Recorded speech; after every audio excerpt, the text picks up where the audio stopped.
I grip my water glass tighter, knuckles whitening as Maris's words hang in the air between us.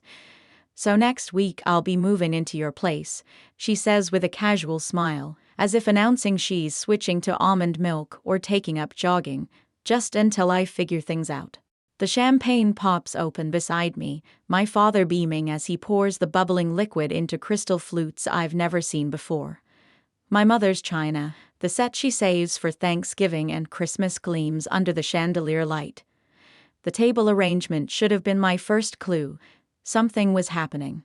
Marissa seated at the head of the table. The formal settings, the champagne chilling.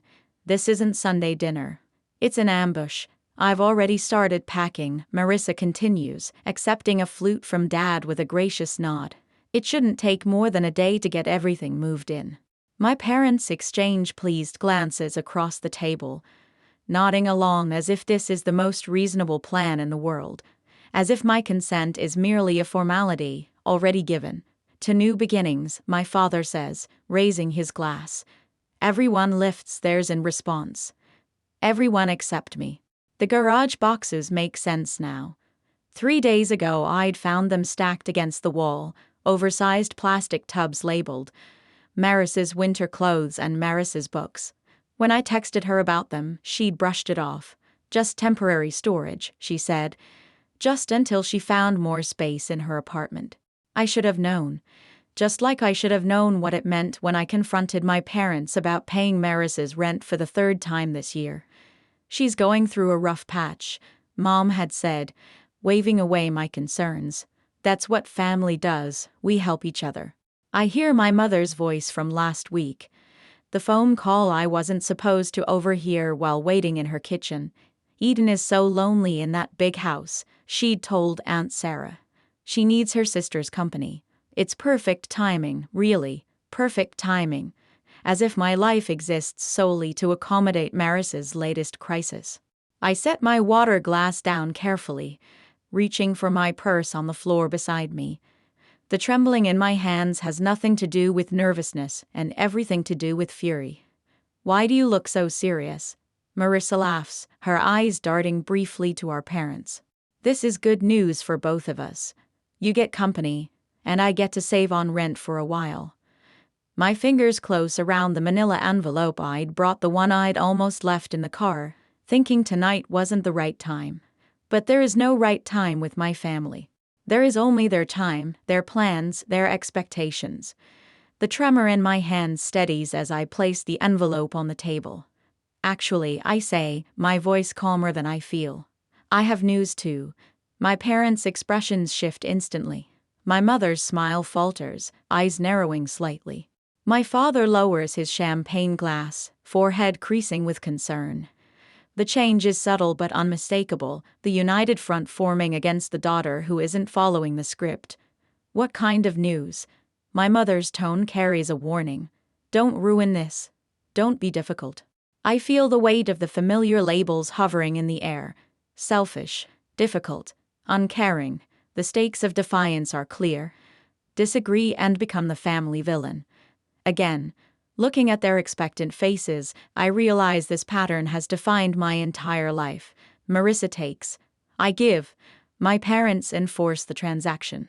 The roles never change. The lines never shift. Until now. I place the manila envelope in the center of the table, my fingers lingering on the edge. The room falls silent, my family's anticipation hanging heavy in the air. "What's that?" My mother's voice carries a hint of irritation, as if my interruption is derailing an already settled plan. "This," I say, carefully withdrawing the papers inside, "is the sale agreement for my house. I sold it last week. I have 30 days left before I move." The silence that follows is absolute. Maris's champagne glass slips from her fingers, shattering against the hardwood floor. No one moves to clean it up.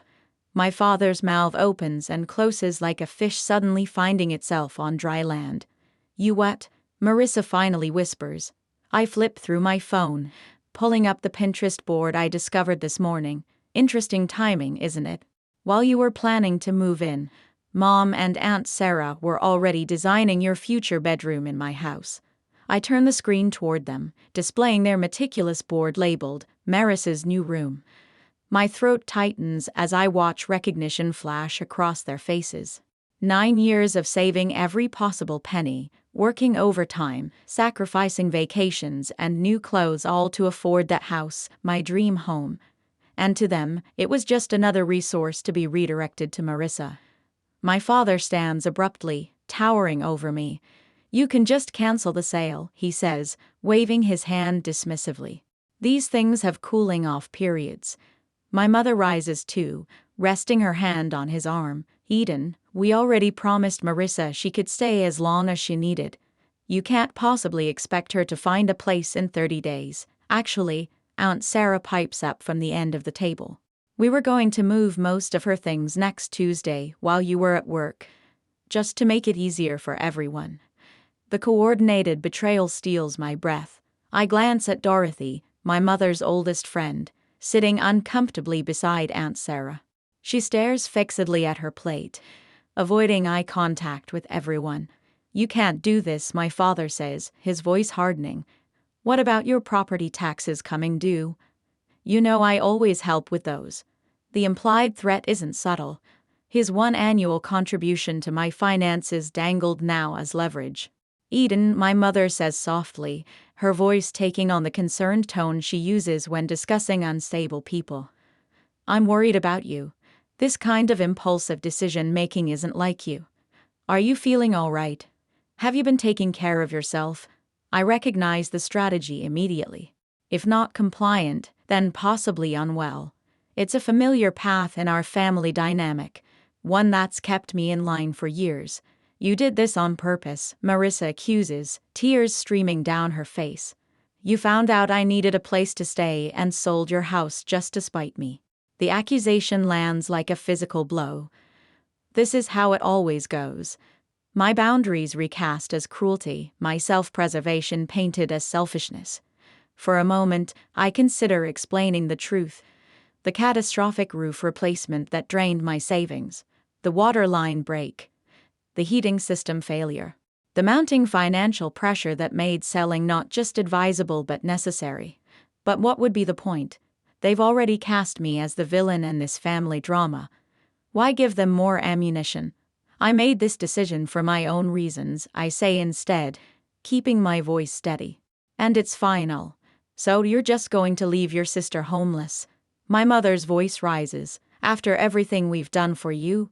The familiar weight of guilt settles on my shoulders. Everything they've done for me. The invisible ledger of family obligation that only ever seems to accumulate in one direction. "Marissa isn't homeless," I point out. "She has an apartment, and if that doesn't work, she has your spare bedroom." "That's not the point," my father interjects. "Family helps family. Period. Anyone." The unspoken remainder of that sentence hangs in the air. "And you're not being family, I think," I say carefully, gathering the sale papers back into the envelope. "That we have different definitions of help." Under the table, I feel a gentle squeeze on my hand. Dorothy, still avoiding eye contact with everyone else, whispers so quietly I almost miss it. "Good for you." It's a small validation, but in this moment, it feels monumental. One person in this room doesn't see me as selfish or cruel for protecting myself. As I sit there with my family's accusations hanging in the air, I wonder whether I should explain the financial struggles that forced me to sell my beloved home, or simply hold firm without justifying my decision. Would sharing my vulnerability help them understand, or just give them new ammunition to us against me? The first call comes Tuesday morning while I'm fixing my coffee. Aunt Sarah's name flashes on my phone screen, unusual for a weekday before 9. "Eden, honey, I just talked to your mother." Her voice carries that particular tone, the one reserved for funerals and family scandals. "Is it true you sold your house just to keep Marissa from staying with you?" My coffee sloshes over the rim of my mug, scalding my fingers. "What?" "Marissa called me in tears last night, said you sold your beautiful home out of spite, knowing she needed a place to stay." The burning on my hand fades as a different heat rises in my chest. "That's not what happened. Your sister will be homeless, Eden. I never thought you could be so cruel." The calls continue all day. Uncle Robert, cousin Jennifer, even my father's golf buddy Chuck, whose connection to this situation escapes me entirely. Each conversation follows the same script. Maris's desperate situation, my apparent heartlessness, their profound disappointment in me. While preparing dinner, I make the mistake of checking Facebook. Maris's latest post appears at the top of my feed. The hardest lesson in life is learning who truly has your back when times get tough. Family should be forever, not just when it's convenient. 27 sympathetic comments follow, including one from Mom. "We're here for you, sweetheart. Always." The knife in my hand chops carrots with increasing force. The final blow comes Thursday, when my colleague Lisa stops by my desk, her expression pinched with concern. "I ran into your sister at Starbucks this morning," she says, lowering her voice. "She told me about the house situation. If you need help finding her temporary housing, my church has a program." The carrot pieces on my cutting board splinter under the blade. "What exactly did Marissa tell you?" Lisa shifts uncomfortably. "Just that she's facing homelessness because of some sudden decision you made." She seemed really upset. My jaw tightens so hard it aches. "Thanks for your concern, Lisa. But Marissa isn't homeless. She has an apartment and parents with a 4-bedroom house." After Lisa leaves, I lock myself in the bathroom stall, hands trembling as I text my sister. "Stop telling people I'm making you homeless. It's a lie and you know it." Her response arrives instantly. "You're selling the house I was counting on." "What would you call it?" The roof replacement came first. $11,000 I hadn't budgeted for when the March storms revealed leaks in 3 different rooms. I emptied my vacation fund and took a small loan, telling myself it was a one-time emergency. Then the water line broke in April. $8,200 for emergency repairs and landscape restoration. I canceled plans to visit my college roommate in Arizona, picked up weekend marketing work for a local realtor, and ate ramen for dinner more nights than I care to admit. The heating system failure in June was the final blow. $5,000 I simply didn't have. Each night after work, I'd sit at my kitchen table, surrounded by spreadsheets and bank statements, calculating and recalculating figures that refused to balance. The crying started around then. Silent tears that came only after midnight, when I was certain no neighbors walking dogs might glance through my windows and see the truth that the woman they waved to each morning, the one who always appeared composed and capable, was falling apart behind closed doors. My reflection in the bathroom mirror each morning reveals the dark hollows beneath my eyes that concealer can't quite hide, collarbones more pronounced against my blouses. When my pants began slipping at the waist, I punched new holes in my belt, rather than buy smaller sizes. Temporary situation, temporary solution. While maintaining this facade, I pack my home each evening. 9 years of memories sorted into keep, donate, and trash. Books that once lined entire walls now fill boxes stacked in corners. The wedding photos of friends, the graduation pictures of cousins, the vacation snapshots, all bubble wrapped and nestled in containers labeled with blue marker. Through it all, I document everything. Bank statements in chronological order, house repair invoices filed by date and category, text messages screenshot and saved, a fortress of paper proof against the siege of family fiction. While packing my office bookshelf, I find it a framed photo I'd almost forgotten. Me, standing on the front porch of this house the day I signed the mortgage papers, keys clutched in my hand, smile threatening to split my face. The realtor had taken it as a surprise, catching the exact moment I realized I'd actually done it. Purchased a home entirely on my own. I traced the frame's edge, remembering that feeling. Pride without a hint of apology, accomplishment without anyone else's approval attached. I place it carefully atop the nearest keep box, this tangible reminder of what I built and what no one can diminish. The doorbell rings Saturday afternoon while I'm wrapping dishes and newspaper. Through the front window, I spot my parents' Buick in the driveway, Marissa's red compact behind it. No warning text, no courtesy call. I consider not answering, but the knocking grows more insistent. When I open the door, they file in like funeral directors, solemn, judgmental, prepared to manage a difficult situation. Mom spots the boxes immediately. "You're really going through with this madness." I fold the newspaper around another plate, securing it with tape. "The closing is in 3 weeks. Your sister needs you." Mom's voice rises slightly. "You've always been selfish, but this is beyond understanding. Your sister needs you." The plate in my hands remains steady, though something shifts inside me. I've spent my entire life being told what Marissa needs. The words emerge calmer than I feel. "Did anyone ever ask what I need?" Dad clears his throat. "Eden, be reasonable. I need financial stability. I need to sleep at night without panic attacks about bills. I need to not drain my retirement fund for house repairs I can't afford." I continue wrapping dishes methodically. Unlike past confrontations, I don't stop what I'm doing to give them my full attention. I don't offer beverages or comfortable seats. I continue my work while they stand awkwardly in my half-packed kitchen.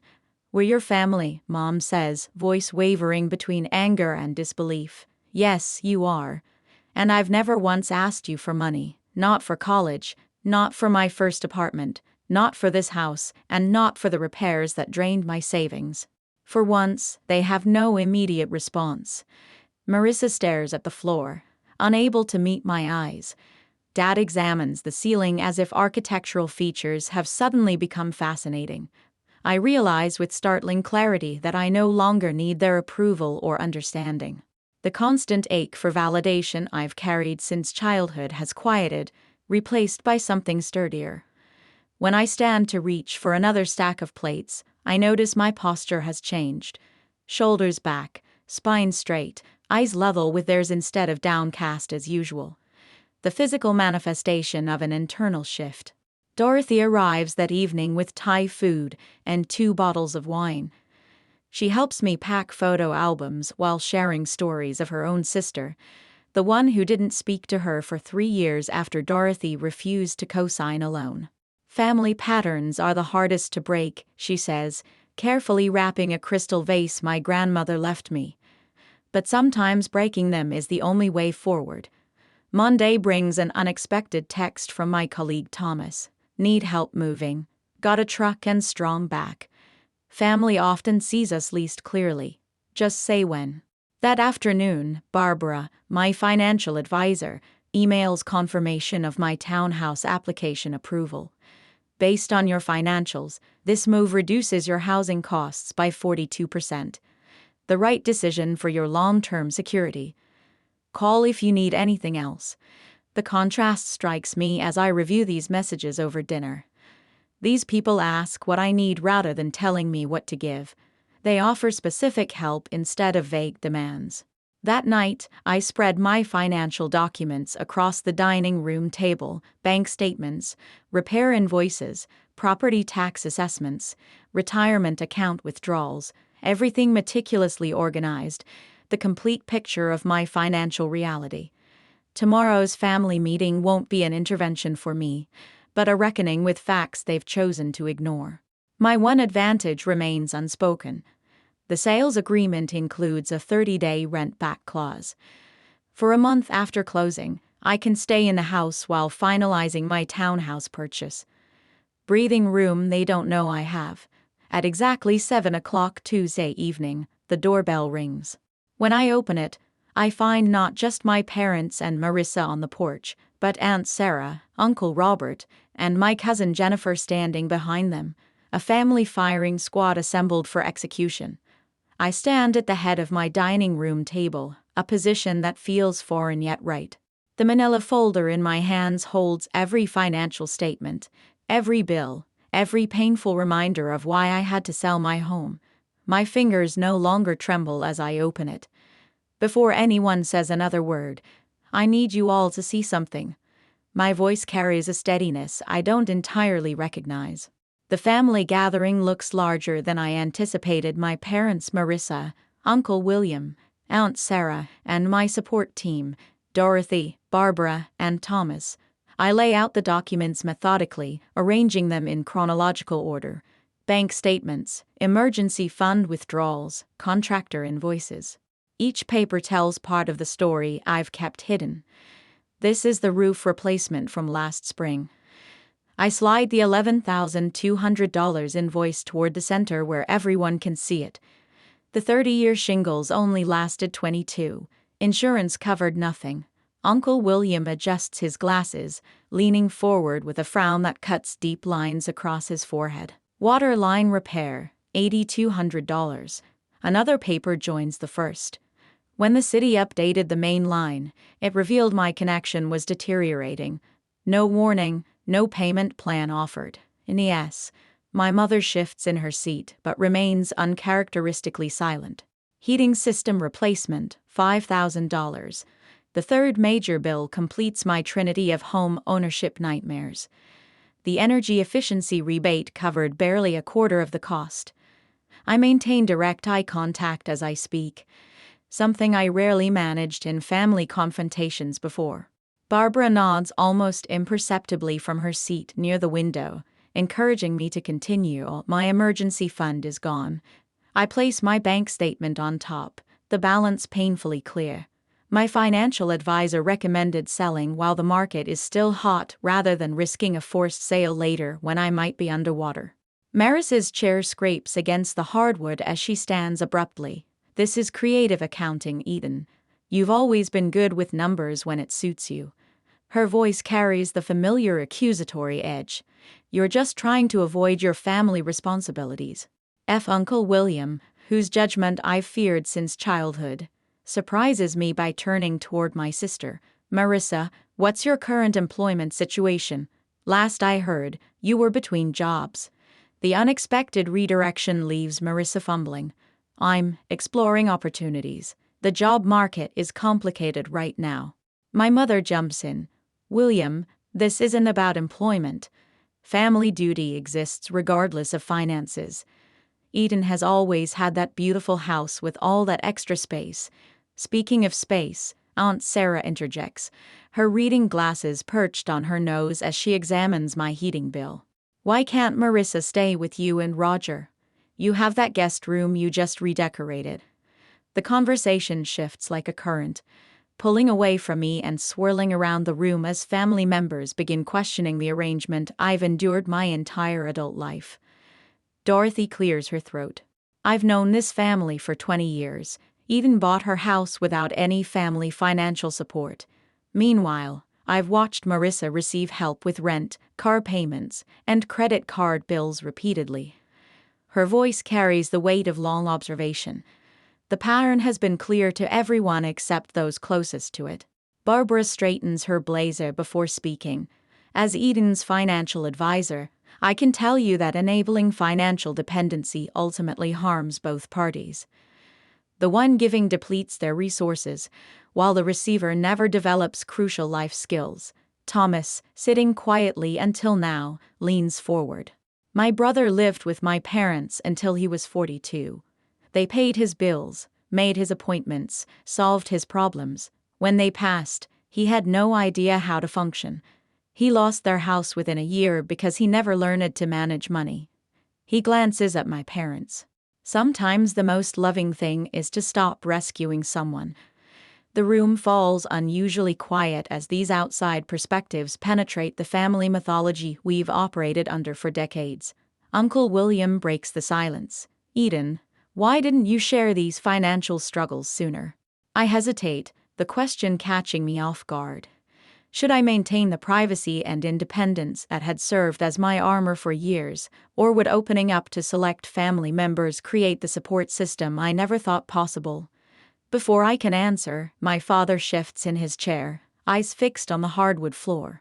It's the first time I can remember him sitting through a family discussion without dominating it. My mother's rigid posture gradually softens, her hands now resting open on the table instead of clenched in her lap. Marissa stands suddenly, grabbing her purse. This is ridiculous. You're all acting like I'm some kind of parasite. Eden has always been the golden child with her perfect house and perfect job, while everyone ignores how hard things have been for me. When no one jumps to her defense, she storms toward the door. The slam echoes through the house as she leaves. Uncle William waits for the reverberations to fade before speaking again. I think it's time we had a family financial planning session for everyone. He looks pointedly toward my parents, including Marissa. My mother's eyes glisten with unshed tears, but for once, they're not being weaponized against me. My father reaches for her hand across the table, his face unreadable but his silence speaking volumes. For the first time in a family confrontation, I'm not the one left feeling like I've done something wrong. I arrange the last of my kitchen glasses into a box, wrapping each one in newspaper with methodical precision. My final week into my 30-day countdown, and the house already feels hollow, memories peeling away with each item packed. The doorbell rings. I check my watch right on time. My parents are nothing if not punctual when they have an agenda. I open the door to find not just my parents but Marissa too, standing on my porch like a united front. My mother clutches her purse with white knuckles. My father's smile appears rehearsed.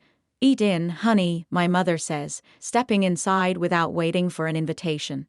"We've been talking, and we think we've found the perfect solution."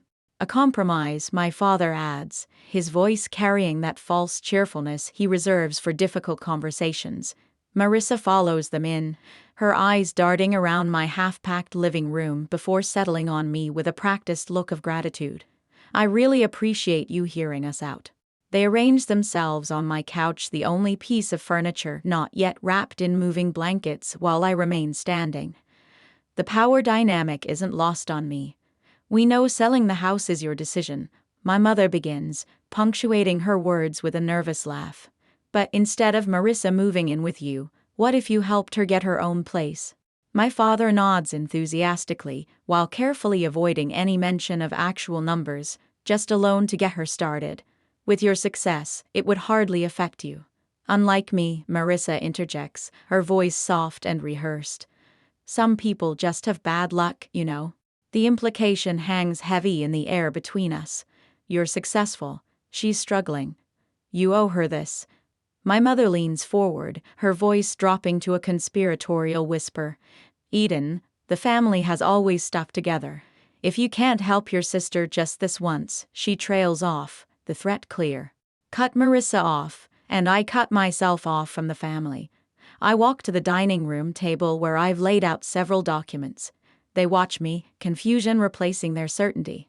"I'm meeting with my lender tomorrow," I say, picking up a pre-approval letter for a townhouse downtown. The monthly payment will be nearly 40% less than my current mortgage.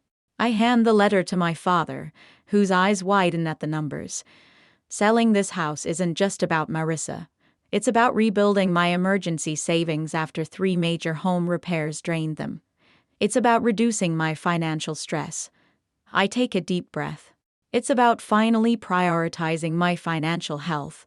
My mother starts to speak, but I hold up my hand. "I can't support Marissa financially," I continue, "but I can help her support herself." I pull a business card from my pocket and hold it out to Marissa. She stares at it without taking it. "Our marketing department has an entry-level position opening next week. The starting salary would cover rent on a 1-bedroom apartment. I spoke to HR yesterday, and they'd be willing to interview you." Marissa's mouth opens and closes. For once, she seems genuinely speechless. "This isn't charity," I add. "It's an opportunity. Whether you take it is your choice." My father stands abruptly, moving toward the window where bare hooks show where family photos once hung. "Eden, be reasonable." Marissa needs. "No," I interrupt, walking to the coffee table where I've placed a manila folder. "This is what being reasonable looks like." I am sea of no. I open the folder and pull out a spreadsheet, placing it on the table between us. The itemized list contains every financial gift my parents have given Marissa over the past 5 years: car payments, rent supplements, credit card bailouts. The total at the bottom, circled in bright red, makes my mother gasp. "I compiled this from the conversations you've had in front of me. I suspect the actual total is higher." My father picks up the paper, his forehead creasing as he studies the numbers. "This isn't love," I say quietly. It's dependence, and it's hurting both of you. My father opens his mouth to object, then falls silent, his eyes fixed on the spreadsheet. We just wanted to help her, my mother whispers, tears welling in her eyes. The best help is teaching someone to stand on their own, I reply, my voice steady despite the hammering in my chest. You taught me that once, remember? When I wanted to quit college because it was too hard. The memory hangs between us, my father refusing to let me move back home, when calculus overwhelmed me, insisting I find a tutor instead.